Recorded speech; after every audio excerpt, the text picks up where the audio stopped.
Hey guys, Christian Adventure Gamer here. I'm Daniel the Paladin. If this is your first time here, go ahead and hit that subscribe button down below. Today we're going to be doing a review of Legends of Andor.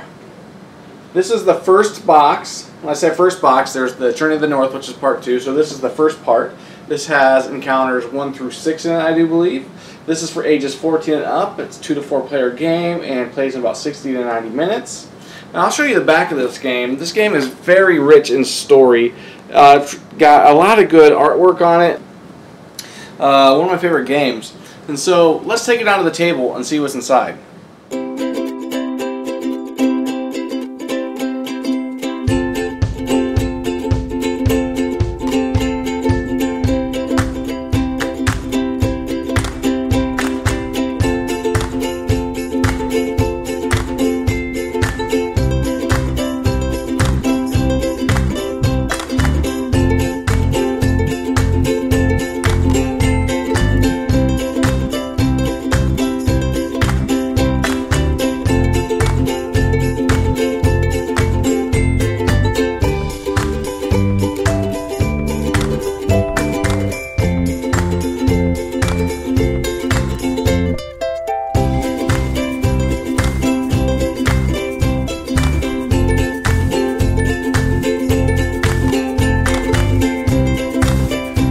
Alright, I got the board all set up now.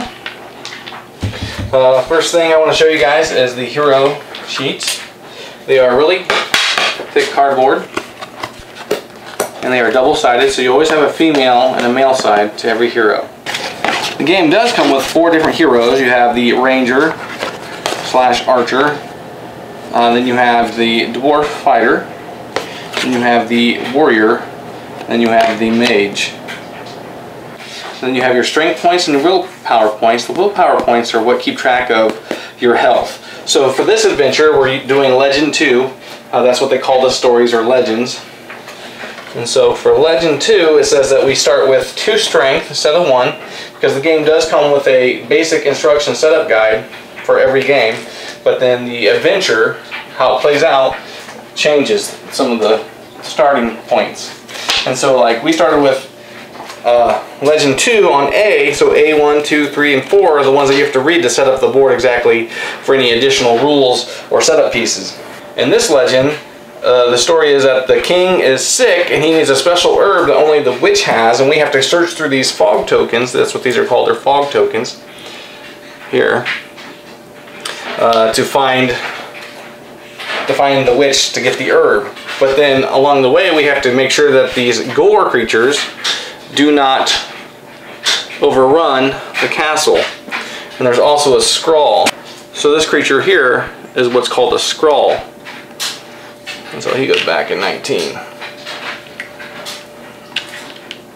Okay, and then if you notice there's little stars here, that's where the story continues. And so the rounds go, the heroes go, and so they get 3 basic actions that they can do, but every action they take cost them an hour of the day. And so the heroes will take their time tokens and set them here on the sunrise, okay, and then they'll take their other little token here and set it on their willpower, which the game says start with 7, okay. And so the number of willpower points indicates how many dice the character starts with. So on willpower 7, they start with 3 attack dice, and if they go below that, then they only have 2. And the strength are points that are added to combat. And so that's how that is set up. Also, one other thing I want to mention is that the time tracker here is how many hours you can play in a day. You can go all 7 hours of the day and then going into the night, but then when you go into the night you actually lose willpower. So it's only best to do that when it's much needed. So that's something I would not suggest to do unless you have to accomplish a goal. And they get wine skins in this adventure.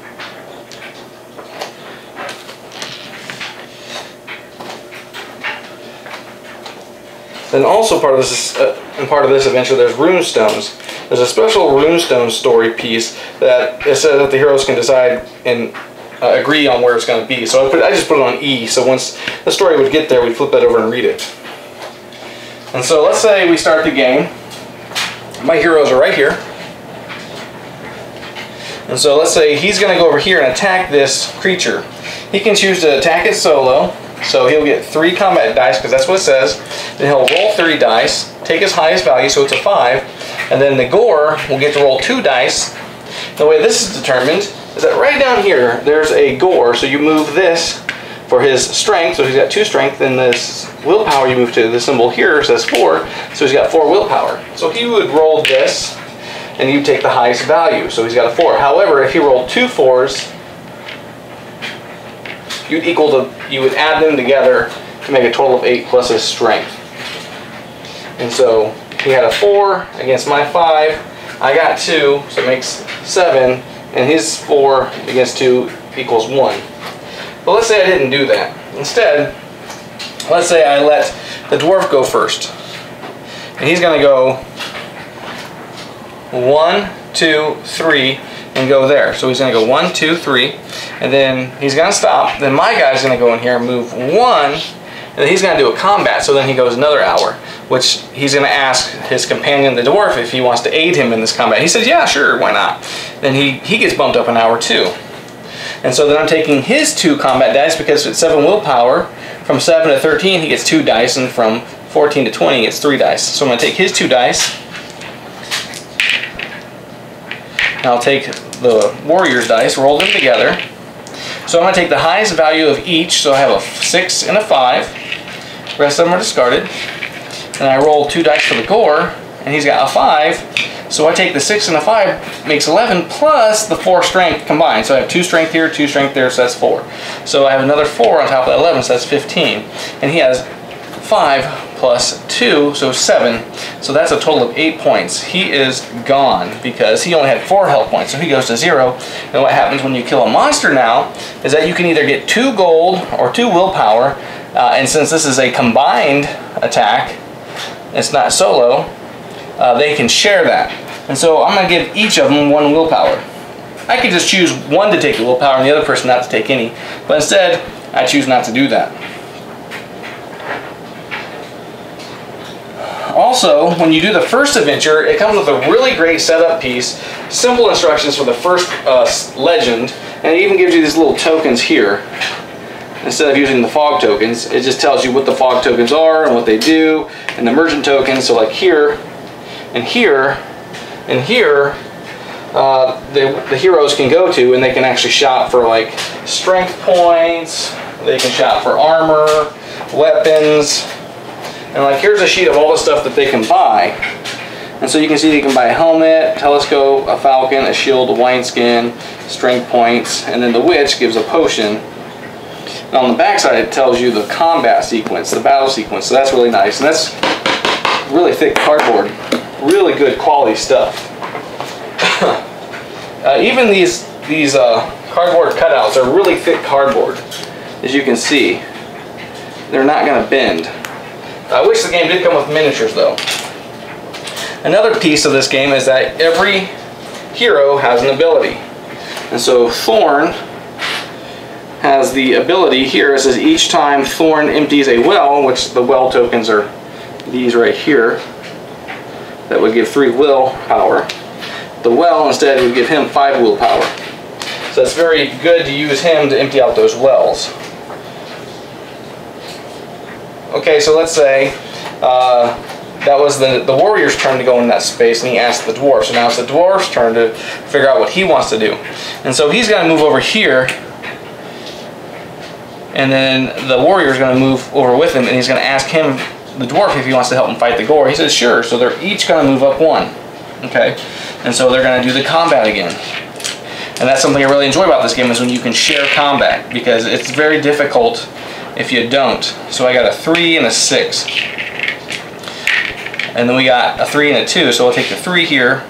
6, 9, plus 4, 13. 3 plus 2 is 5, so he is dead, so it would have been here. And then we get 2 more willpower to share.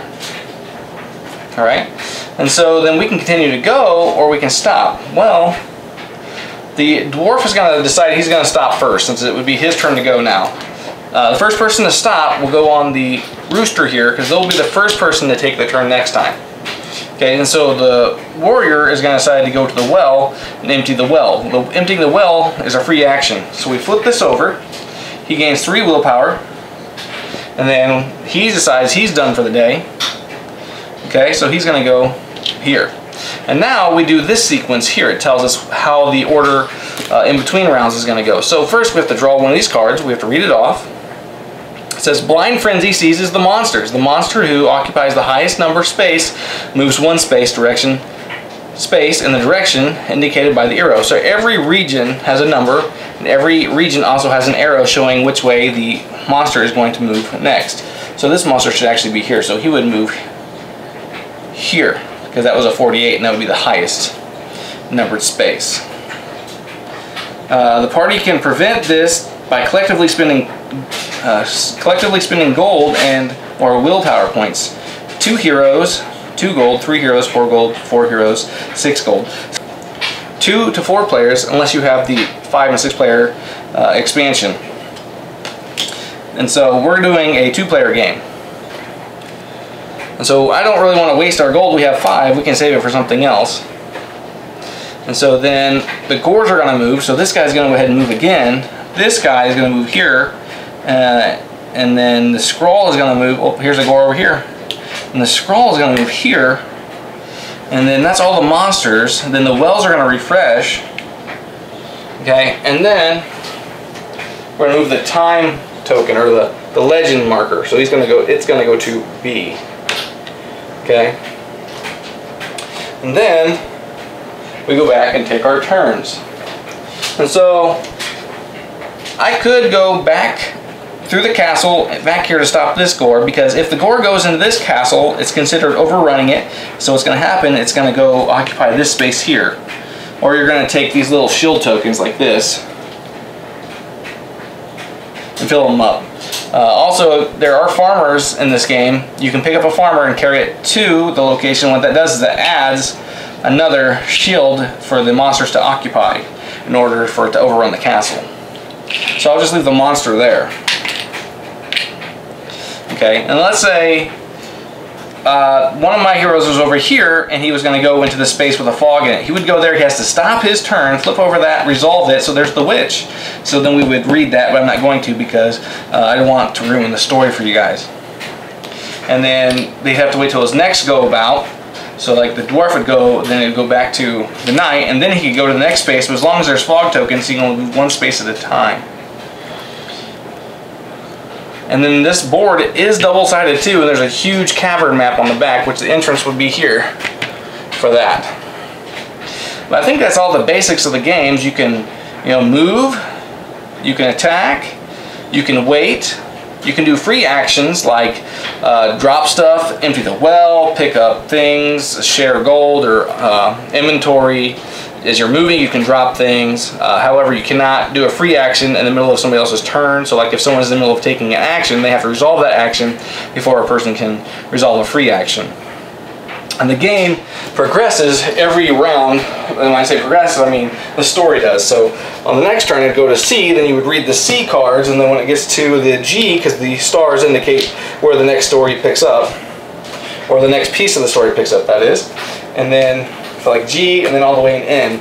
And so hopefully you guys can make it to the end, or should I say hopefully you guys can beat the game before you make it to the end. You don't want the king to die and then lose the legend and then have to start over again. But yeah, this is Legends of Andor.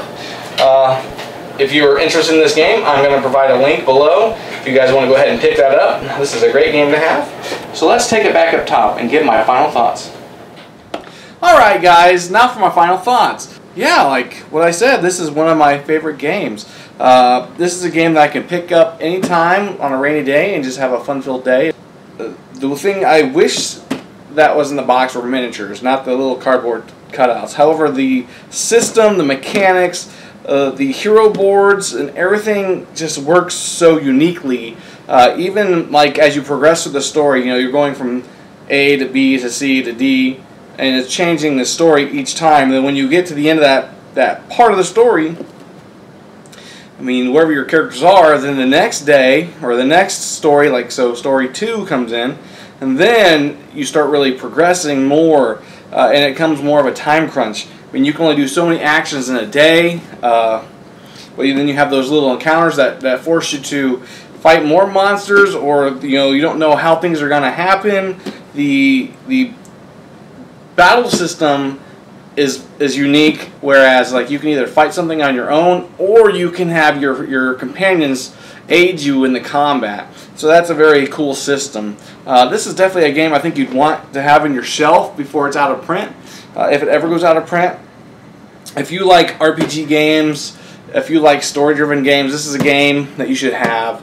It's not necessarily an RPG game, but the fact that it's story-driven, like an RPG game, just if you have the opportunity to play this game, if you know somebody that has this game, ask them to break it out.